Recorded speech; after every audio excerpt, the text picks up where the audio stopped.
건전지에는 주로 알칼리 건전지와 망간 건전지 두 종류가 있다는 것을 알고 계실까? 예로부터 있는 것이 망간 건전지이고 거기에 계량을 가해 파워나 지속 성능을 향상시킨 것이 알칼리 건전지이다.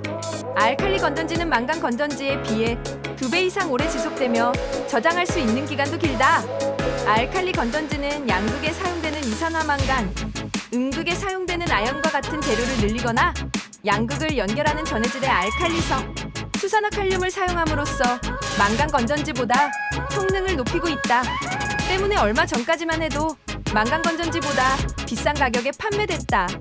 그러나 수요가 높아짐에 따라 가격도 떨어져 최근에는 망간 전지와 다름없는 가격에 구할 수 있는 경우도 적지 않다. 알칼리 건전지는 다양한 전기기기를 지원하기 때문에 비슷한 가격이라면 우선 고성능 알칼리 건전지를 구입해두는 것이 좋다. 저렴하고 용도도 폭넓은 알칼리 건전지에는 어떤 기기가 특히 적합할까?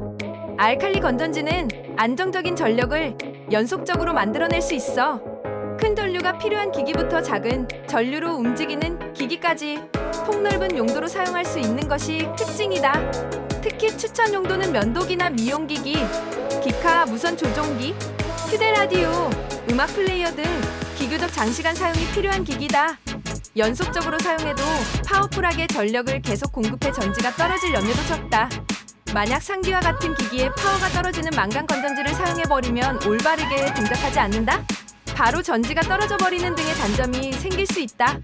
반대로 전력을 별로 소비하지 않는 기기 망간 건전지가 적합한 기기에 알칼리 건전지를 사용하면 장기간 사용할 수 있어 장점이 되는 경우가 많다.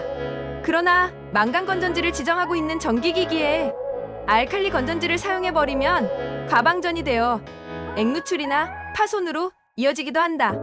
각각의 기기에 맞는 건전지를 사용하는 것이 기기와 전지를 오래도록 하는 최선의 방법인 것이다. 30여 년 전만 해도 알칼리 망간 등 일회용 건전지에는 환경과 인체에 악영향을 미치는 수은이 사용됐다. 그러나 90년대 초 건전지에서 수은 사용이 금지돼 현재는 건전지가 환경에 해를 끼치지 않는다. 그래서 일반 쓰레기로 수거하고 있는 지자체도 있다. 하지만 낡은 건전지에는 수은이 사용되고 있기도 하고 유해 쓰레기로 지정하고 있는 자치체도 있는 등 대응은 제각각이다. 버릴 때는 각 자치체의 룰을 지키는 것이 중요하다. 일회용 건전지는 재활용되어 자원으로 재생되는 것도 있지만 일반 쓰레기로 횟수된 경우 매립 등의 처리가 된다.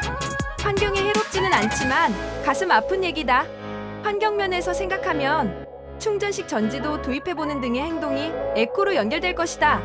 알칼리 건전지는 망간 건전지보다 큰 전력을 공급할 수 있고 수명도 2배 이상 된다. 최근에는 가격도 내려 어디서나 입수할 수 있기 때문에 일회용의 건전지를 산다면 우선은 알칼리 건전지를 추천하고 싶다.